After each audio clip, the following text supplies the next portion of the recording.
நாகப்பட்டினம் மாவட்டம் கீழ்வேலூர் அடுத்த தேவூரில் பிரசித்தி பெற்ற தேவதுர்க்கை அம்மன் ஆலயம் அமைந்துள்ளது. இவ்வாலயத்தில் ஆடி மாதம் துவங்கியதிலிருந்தே தினமும் அபிஷேக ஆராதனை மற்றும் சிறப்பலங்காரம் செய்யப்பட்டு வழிபாடுகள் நடந்து வந்தது. இந்நிலையில் ஆடிப்பூர தினத்தை முன்னிட்டு ஏராளமான பக்தர்கள் தங்களது வேண்டுதல் நிறைவேற வளையல்களை ஆலயத்திற்கு காணிக்கையாக வழங்கினர். அதில் 10,008 வளையல்கள் மாலையாக கோர்க்கப்பட்டு அம்மனுக்கு அணிவித்து சிறப்பலங்காரம் செய்யப்பட்டது. முன்னதாக பால், பன்னீர், சந்தனம், பஞ்சாமிர்தம், விபூதி உள்ளிட்ட 14 வகையான திரவிய பொருட்கள் கொண்டு சிறப்பு அபிஷேகம் செய்யப்பட்டது. அதனைத் தொடர்ந்து யாகசாலை பூஜையில் பூஜிக்கப்பட்ட புனித நீர் கொண்டு சிறப்பு அபிஷேக ஆராதனைகள் நடைபெற்றன.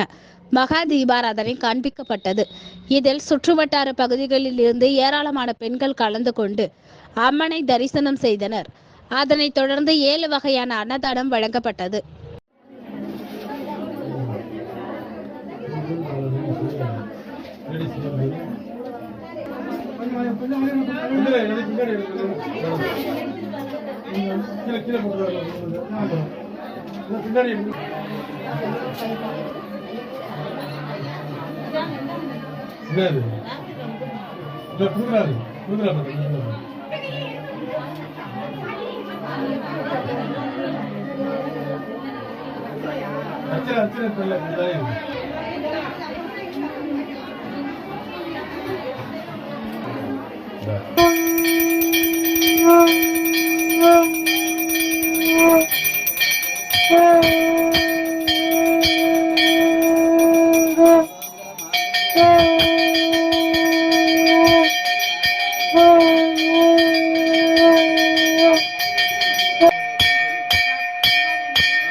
தாத்தா இது எப்படி போடுறது? இப்படியா?